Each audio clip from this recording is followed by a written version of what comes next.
Hello les enfants, vous allez bien aujourd'hui? Vous avez la forme? Moi j'ai passé une semaine super difficile, j'avais beaucoup, mais vraiment beaucoup de boulot. Et vous, ça se passe comment? L'école à distance? Ça se passe bien? C'est bien ou pas l'école à distance? Et dites-moi, vous avez gardé le contact avec vos camarades de classe? Moi je me souviens quand j'étais à l'école, eh bien j'avais mon groupe de camarades. Et quand il y avait quelqu'un qui se comportait pas bien, il était tout de suite exclu du groupe. Est-ce que vous faites pareil? C'est-à-dire qu'on ne parlait plus, on ne s'amusait plus avec la personne, et donc cette personne est restée toute seule. Et puis, je me rappelle aussi quand j'étais à l'école, j'avais des gens que je trouvais super cool. C'était pas des gens qui étaient dans ma classe, c'était une, deux, peut-être 3 classes au-dessus de moi. Ils étaient plus âgés que moi. Il y avait une fille, surtout je la trouvais trop cool, quoi. Elle s'habillait bien, elle était jolie, elle dansait. Enfin bref, tout ce qu'elle faisait, c'était cool. Vous avez des gens comme ça aussi? Eh bien, imaginez que la personne que vous admirez devient amie avec la personne que vous avez rejetée. Comment vous vous sentirez-vous? Vous vous sentirez sûrement vénère, hein, super en colère, n'est-ce pas? Eh bien, c'est ce dont on va parler aujourd'hui. Des gens qui font le mal et comment on réagit quand ils font le mal. Et qu'est-ce que Dieu aurait fait à notre place? Ça vous intéresse? Vous êtes avec moi? On y va!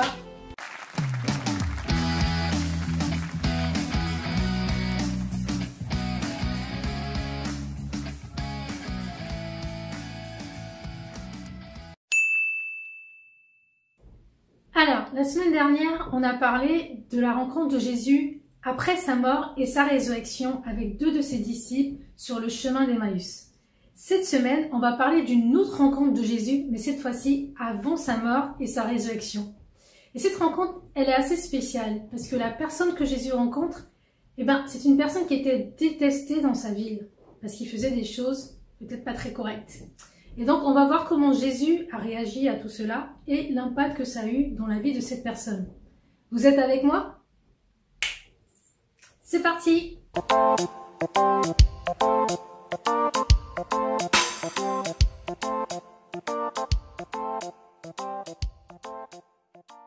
Un jour, Jésus traverse la ville de Jéricho, où vivait Zachée. Zachée était le chef des collecteurs d'impôts, et il était riche. Il désirait voir qui était Jésus, mais il n'y arrivait pas à cause de la foule, car il était petit. Il court donc et grimpe sur un arbre pour voir Jésus qui doit passer par là. Arrivé à cet endroit, Jésus lève les yeux et l'appelle. « Zachée, descends vite. Aujourd'hui, il faut que je vienne dans ta maison. » Vite, il descend de l'arbre et reçoit Jésus avec joie. Voyant cela, la foule se plaint. « Il est allé loger chez un pêcheur qui nous prend notre argent. » Mais Zachée, s'avançant, dit au Seigneur. « Voilà, Seigneur, je fais don aux pauvres de la moitié de mes richesses. Et tout le mal que j'ai fait aux autres, je vais le réparer. » Alors Jésus dit. « Aujourd'hui, le salut est arrivé pour Zachée. En effet, le Fils de l'homme est venu chercher et sauver ce qui était perdu. » Comment avez-vous trouvé l'histoire? Est-ce que vous connaissiez déjà l'histoire de Zachée? Comme toutes les semaines, on va analyser et comprendre l'histoire en répondant à une série de questions. Et cette semaine, on a 7 questions. Première question. Qu'est-ce que Zachée faisait de mal? Eh bien, Zachée, à cette époque-là, était un collecteur d'impôts. C'est-à-dire qu'il prenait l'argent du peuple et le remettait à l'État. Sauf qu'à cette époque, l'État, c'était pas le peuple juif. C'était les Romains. Parce que les Romains dominaient sur le peuple juif à cette époque-là. Et donc, les Juifs, ils étaient vraiment pas contents. Et donc, Zachée travaillait pour l'ennemi. En plus de cela, il y avait des Juifs qui pensaient que Zachée récupérait une partie de l'argent qu'il devait remettre à l'État pour lui. Et c'est comme ça que Zachée était devenu très riche. Et donc, ils étaient vraiment pas contents. Deuxième question. Comment Jésus a rencontré Zachée? Eh bien, quand Jésus est rentré dans la ville, dans cette grande ville de Jéricho, il y avait une foule immense qui l'attendait, parce qu'ils avaient tous envie de voir ce fameux Jésus qui faisait des miracles. Et Zachée aussi avait vraiment envie de voir Jésus. Mais comme il était de petite taille, et que personne n'allait lui laisser la place, parce qu'il n'était pas très aimé par les gens, il a décidé de grimper un arbre et de se mettre dans l'arbre pour pouvoir voir Jésus. Et Jésus, quand il est rentré dans la ville et qu'il a vu cette foule immense, il a quand même vu Zachée perché sur son arbre. Et il a traversé toute la foule, il est venu devant Zachée et lui a dit « Zachée, descends de ton arbre !» Il a appelé par son nom. Et donc Zachée est descendu de l'arbre et Jésus lui a dit « Aujourd'hui, je viens manger avec toi. » N'est-ce pas merveilleux? Question 3. Quelle a été la réaction de Zachée? Alors, premièrement, je suis sûre que Zachée a dû se dire « Mais comment ce Jésus, il connaît mon nom? Je veux dire, c'est la première fois que je le vois. » Et puis, il a dû se dire « Mais comment dans toute cette foule, il m'a remarqué moi, perché sur un arbre, tout petit là. » Il devait être très étonné. Et puis, il a dû se dire aussi « Mais comment dans toute cette grande foule, Jésus, il veut manger avec moi, chez moi. Il y a sûrement des gens plus intéressants que moi dans cette ville. » Et donc, je pense qu'au fond, Zachée était super, méga content. Et il était reconnaissant aussi envers Jésus parce que les gens ont l'habitude de le mépriser, de le rejeter. Et Jésus, il a une attitude différente envers lui. Il est venu avec lui, son jugement, et avec une attente, l'envie de pouvoir le connaître. Et je pense qu'il a été très ému, très touché par cela. Je pense que quelque part, Zachée savait que ce qu'il faisait, c'était vraiment pas bien. Mais il n'avait aucune raison d'arrêter de le faire. De toute façon, tout le monde le rejetait. Il était riche. Mais en rencontrant Jésus, Jésus lui a donné une raison. Il a connu une personne qui l'acceptait et qui l'aimait. Et il n'avait pas envie de décevoir cette personne-là. Question 4. Pourquoi Jésus a décidé d'être ami avec Zachée? Parce que Jésus, il regarde au cœur et non à l'apparence comme les humains. Et parce que Jésus, en fait, il savait probablement que s'il passait beaucoup de temps avec Zachée, Zachée allait changer de vie et retourner à Dieu. En fait, Jésus, il n'avait pas beaucoup de temps quand il est venu sur terre. Et donc, il a préféré se concentrer sur les personnes qui ont envie de connaître Dieu, qui désirent se rapprocher de Dieu, mais ils ne savent pas comment faire. Vous voyez les enfants, Dieu il connaît tout ce qu'il y a dans notre tête, nos pensées, tout ce qu'il y a dans notre cœur, tout ce que l'on ressent ou que l'on pense mais que l'on dit à personne, tout ce que l'on fait dans le secret. Dieu il voit tout ça. Il sait si on le recherche ou pas. Et toutes les personnes qui le recherchent sincèrement, Dieu trouve toujours une façon de pouvoir les rencontrer et changer leur vie. Amen. Alors, on peut se demander, mais pourquoi changer de vie? Pourquoi Zachée a voulu changer de vie? Après tout, Jésus il est resté juste un instant et après il est parti. Je veux dire, Zachée il était riche, il avait beaucoup d'argent, il pouvait faire ce qu'il voulait. Qui veut donner la moitié de son argent aux pauvres? Je pense que Zachée savait que ce qu'il faisait, c'était vraiment pas bien. Et lorsqu'on fait quelque chose qui n'est pas bien et on sait que c'est pas bien, quelque part à l'intérieur, on est triste, on est perturbé, on n'est pas en paix. Et bien qu'on fasse le mal et on se dit qu'on gagne quelque chose en faisant le mal, on perd beaucoup de choses. Le fait de posséder beaucoup d'argent et d'avoir beaucoup de richesses, ça ne nous rend pas forcément heureux. Le bonheur et les richesses, c'est deux choses différentes, les enfants. Lorsque Jésus a entendu ce que Zachée allait faire après son départ, c'est-à-dire changer de vie, c'est-à-dire se repentir, Jésus a dit à Zachée, « Le salut est entré dans ta maison. » Pourquoi Jésus a dit cela à Zachée?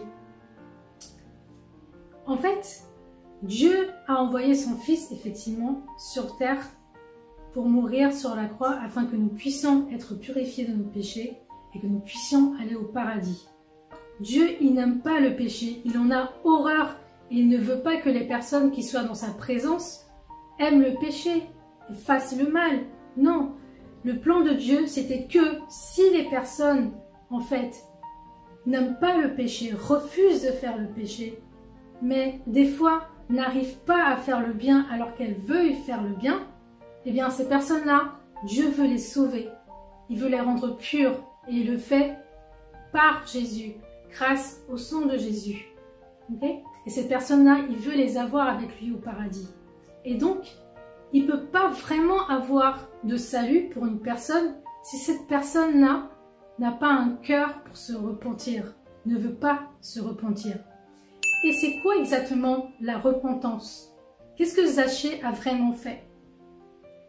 On peut dire qu'il a fait 3 choses. La première chose, c'est que il a regretté son action. Il a dit, ce que j'ai fait, ça me rend triste, je sais que c'est pas bien.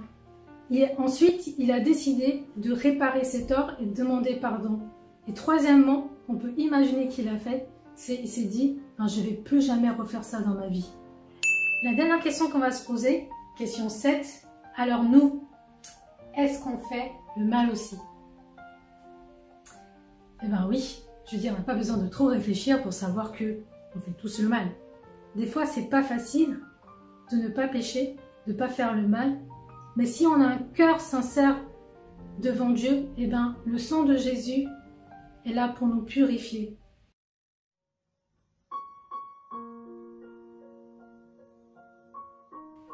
Prions ensemble, fermons les yeux, restons concentrés et répétez après moi. Seigneur, pardonne-moi pour le mal que j'ai fait. Je sais que ce n'est pas bien ce que j'ai fait et je le regrette. Je ne voudrais plus le refaire. Seigneur, aide-moi. Aide-moi à avoir des pensées pures, un cœur pur et à bien me comporter. Tout le mal que j'ai causé, je vais essayer de le réparer en commençant par demander pardon à ceux que j'ai blessés. Seigneur, merci pour Jésus et sa mort sur la croix. Purifie-moi et lave-moi de tous mes péchés. Je t'aime, Seigneur, et je voudrais avoir une relation avec toi. Je t'accueille dans ma vie. Amen.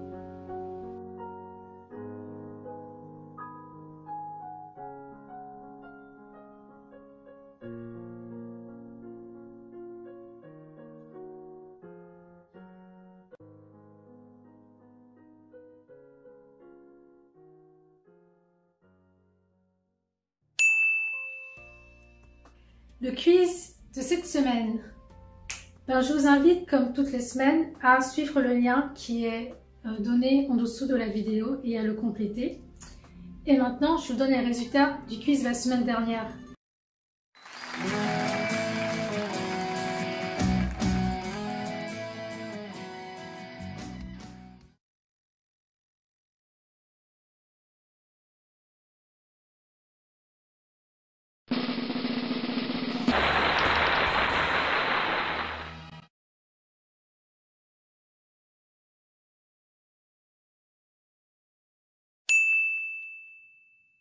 Cette semaine, il n'y aura pas de dessin, mais par contre, je vous mets un lien en dessous de la vidéo sur lequel vous pourrez cliquer et télécharger un dessin à colorier.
La leçon est terminée pour aujourd'hui. J'espère que vous avez apprécié la leçon qu'on vient de faire ensemble. Je vous souhaite une bonne semaine. Bye, ciao, gros bisous.